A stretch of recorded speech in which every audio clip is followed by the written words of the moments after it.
हम सभी जानते हैं कि व्यक्ति का मन बहुत चंचल होता है। यही कारण है कि मन अशांत रहता है और कई तरह के सवालों का जन्म भी अशांत मन के कारण ही होता है। यदि आप जीवन में शांति चाहते हैं तो इसके लिए जरूरी है मन को शांत करना। लेकिन मन को शांत कैसे किया जाए?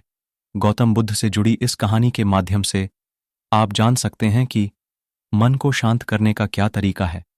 इसमें भगवान गौतम बुद्ध द्वारा मन को शांत करने के आयामों के बारे में बताया गया है। जानते हैं इस कहानी के बारे में, जिससे आपका जीवन बदल जाएगा। एक बार एक लड़का गौतम बुद्ध के पास जाकर कहता है, मेरे जीवन में बहुत अशांति है, कृपा करके आप मेरा मार्गदर्शन कीजिए जिससे कि मैं इस अशांति से छुटकारा पा सकूं।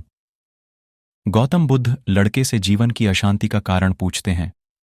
लड़का उत्तर देता है, अत्यधिक विचारों के कारण मेरे भीतर बहुत सारे विचार आते हैं जिससे मेरा मन अशांत रहता है।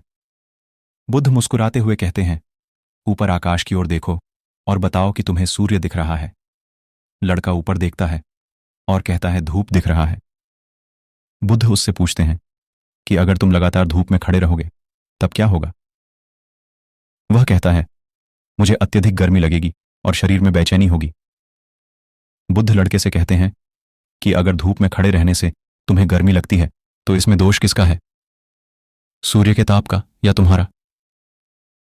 लड़का कुछ सोचने के बाद कहता है, इसका जवाब आप भी बताइए।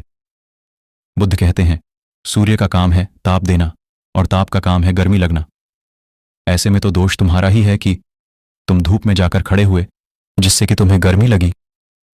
तुम्हें अगर शीतलता चाहिए तो तुम्हें छांव में रहना होगा। ठीक इसी तरह चंचल मन का भी स्वभाव होता है विचारों और भावनाओं को जागृत करना।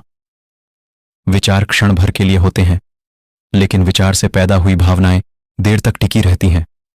लेकिन यह तुम्हें निर्णय लेना है कि तुम्हें विचार और भावनाओं के साथ चलना है या अलग दिशा बनानी है। बुद्ध कहते हैं, मन को शांत करने के लिए तन के आयाम पर काम करना सबसे आसान तरीका है। शरीर के स्तर पर हमारी कर्मेंद्रियां और ज्ञानेंद्रियां हैं। कर्मेंद्रियां कर्म और ज्ञानेंद्रियां ध्यान से जुड़ी होती हैं। इससे हम अपनी संवेदनशीलता को बढ़ा सकते हैं, यानी हम जो भी काम करें उसे आनंद के साथ करें। मन के आयाम से हटकर तन के आयाम पर जाने से ही तुम्हारा चित्त शांत होगा।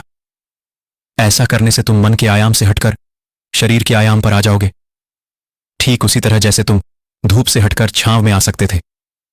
मन के आयाम से हटने पर तुम्हारी जागरूकता तन पर आ जाएगी। जब तुम तन के आयाम पर काम करोगे तब तुम्हारा चित्त शांत होगा। इसलिए हर काम को तन के आयाम पर करने से मन स्वतः शांत हो जाता है। अपने मन के विचार और भावना को नहीं बल्कि सुर को सुनो, लड़का बुद्ध से कहता है। अपने भीतर के सुर को कैसे सुने? बुद्ध कहते हैं, किसी शांत स्थान पर रहकर जहां शांति हो, तब अपनी आंखें बंद करो और मन के भीतर चल रहे शोर से हटकर भीतर के सुर को सुनने की कोशिश करो। सुर निरंतर चलता रहता है, लेकिन बाहर के शोर के कारण तुम अपने मन के भीतर चल रहे सुर को नहीं सुन पाते हो। जब तुम अपने दोनों कानों को अपने हाथों से बंद कर दोगे तभी मन के सुर को सुन पाओगे। इस तरह तुम मन की अशांति से दूर हो जाओगे और तुम्हारा मन शांत हो जाएगा।